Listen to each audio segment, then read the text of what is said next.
ქართული ოცნების პარლამენტის თავმჯდომარემ შალვა პაპუაშვილმა დღეს პარლამენტში ისაუბრა ბიუშენის კუნთოვანი დისტროფიით დაავადებულ მოზარდებზე და იმ მედიკამენტებზე, რომლის შემოტანასაც მშობლები მოითხოვენ საქართველოში. შალვა პაპუაშვილი დღეს პარლამენტის ტრიბუნიდან ამბობდა იმას, რომ მედიკამენტები, რომელიც ამ დაავადების სამკურნალოდ გამოიყენება, მათი კვლევა სრულად არ არის დასრულებული და შესაბამისად ის ტრიბუნიდან დღეს მშობლებს მოუწოდებდა, რომ უარესი შედეგის დადგომის თავიდან აცილების მიზნით მნიშვნელოვანი რისკების გაცნობიერება მისკენ მოუწოდებდა დღეს მშობლებს შალვა პაპუაშვილი. ამ განცხადებას მალევე მოჰყვა პასუხი მათ შორის მშობლების მხრიდან და შეიძლება პირდაპირ ითქვას, რომ ბიუშენის კუნთოვანი დისტროფიით დაავადებული მოზარდების მშობლები ტყუილში ამხელენ შალვა პაპუაშვილს. ისინი საუბრობენ იმ მედიკამენტზე, ერთ-ერთ მედიკამენტზე, რომელიც არის ეგზოსკიპინგი, რომელიც დაახლოებით 8 თვის წინ დარეგისტრირდა საქართველოში და შესაბამისად ისინი ამბობენ, რომ რეგისტრაციის გავლა ავტომატურად ნიშნავს იმას, რომ მან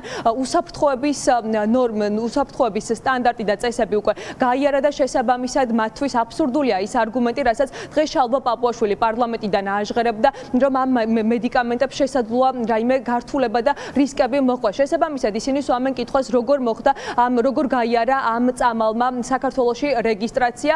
ამიტომ ისინი ამბობენ, რომ ეს არის მხოლოდ ერთი წამალი, რომელსაც ამ დაავადების სამკურნალოდ იყენებენ, თუმცა ამის გარდა მსოფლიოს მასშტაბით გამოიყენება კიდევ არაერთი მედიკამენტი, რომელსაც როგორც ევროპაში, მათ შორის ამერიკაშიც გამოიყენებენ და ასევე არსებობს მაგალითები, მათ შორის საქართველოს მოქალაქეების მხრიდანაც, რომლებიც წავიდნენ უცხო ქვეყნებში, იყენებენ ამ მედიკამენტებს და მათ აქვს დადებითი შედეგი. შესაბამისად, მათი თქმით, ეს არის აბსურდული არგუმენტი იმისთვის, რომ ეს მედიკამენტები ქვეყანაში არ შემოიტანონ.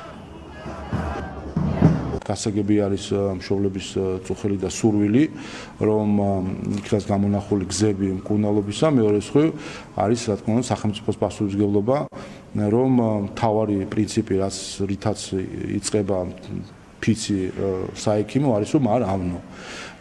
ისე არ უნდა ჩაერიოს ექიმი, რომ უარესი შედეგი გამოიწვიოს. ამიტომ ისე უნდა მიუდგეთ ყველა საკითხს, რომ უარესი არ იყოს შედეგი. ვიცით, რომ გარკვეული პრობლემები სხვადასხვა მედიკამენტებს აქვს, ასე რომ ამ მხრივ მნიშვნელოვანია ყველა რისკი გააცნობიეროს ყველა უპირველეს ყოვლისა მშობლებმა. რეგისტრაცია ნიშნავს, რომ უსაფრთხოების და ეფექტურობის მხარე გავლილია, დადასტურებულია და მოხდა რეგისტრაცია. დაახლოებით 9 წლის წინ მოხდა თუ 8 თვის წინ ჩვენთან ქვეყანაში ეგზოსკიპინგის, რომელიც გენურ დეფექტს აღმოჩნდა და რეგისტრირებულ მედიკამენტზე ეხლა იმის საუბარი, როცა რეგისტრირებულია, რომ ხომარ ჯაზიანებს ეს ბავშვებთან მშობლებმა უნდა ამაზე ეთქვა, ეს არის აბსურდული. და არც ერთი არგუმენტი არ გამოდგება ამის საწინააღმდეგოდ, რომ ეხლა ეს მედიკამენტი არ იქნება შემოდანი და პლუს ამას.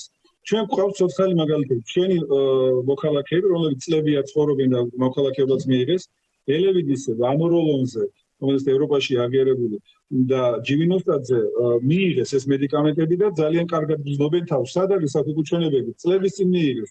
და თქვენ წარმოიდგინეთ, FDA-მ, ამერიკამ და EMA-მ აღიარა მედიკამენტები და ეხლა სწავლობს თურმე ჩვენი ჯანდაცვის მინისტრი და ამ ასე ვთქვათ ნარატივს ახავს ახლა პარლამენტის თავმჯდომარეს და სხვას თავზე, რომ თითქოს და არა მშობლებს რომ უნდა გაუფრთხილეთ ეს მეტადუფრთხილება და მეტი სტანდარტით არქოს ვიდრე ამერიკა და ევროპა ეხლა წლების შემდეგ და ეს არის აბსურდული. ეს არის ზუსტად ის message box-ები, რომ საზოგადოებას რაღაცა ნაწილს, რომელსაც ისევ ჯერა, რომ ეს წამალი არ უნდა შემოიტანონ, დააჯერონ ისევ ხალხმა, ეს არ განუვა, იმიტომ რომ ჩვენი ხმა არის ყველაზე ძლიერი, ყველაზე სუფთა და მართალი. შალვა პაპუაშვილის ამ განცხადებას რამდენიმე დღის წინ მათ შორის წინ უძღოდა ჯანდაცვის მინისტრის მიხეილ სარჯვალაძის განცხადებაც, რომელიც ბიუშენის კუნთოვანი სინდრომით დაავადებული მოზარდების აქციას, მათ შორის პოლიტიკური და ოპოზიციური დივიდენდების მოპოვების მიზანსაც კი ხედავდა ამ აქციების უკან და მშობლები, როგორც ამბობენ, ქართული ოცნების წარმომადგენლების ეს განცხადებები ერთგვარი message box-ია და ასეც ცდილობენ ისინი, რომ ხელი შეუშალონ მათ პროტესტს, მათ განწყობებს, თუმცა როგორც ისინი ამბობენ, აპირებენ პროტესტის ბოლომდე გაგრძელებას. დღეს 5 საათზე შეიკრიბებიან მთავრობის ადმინისტრაციასთან და კიდევ ერთხელ მოითხოვენ ხმამაღლა, რომ ეს მედიკამენტები, რომელიც მათი შვილების სიცოცხლისთვის არის მნიშვნელოვანი, ქვეყანაში რაც შეიძლება დროულად იქნას შემოტანილი.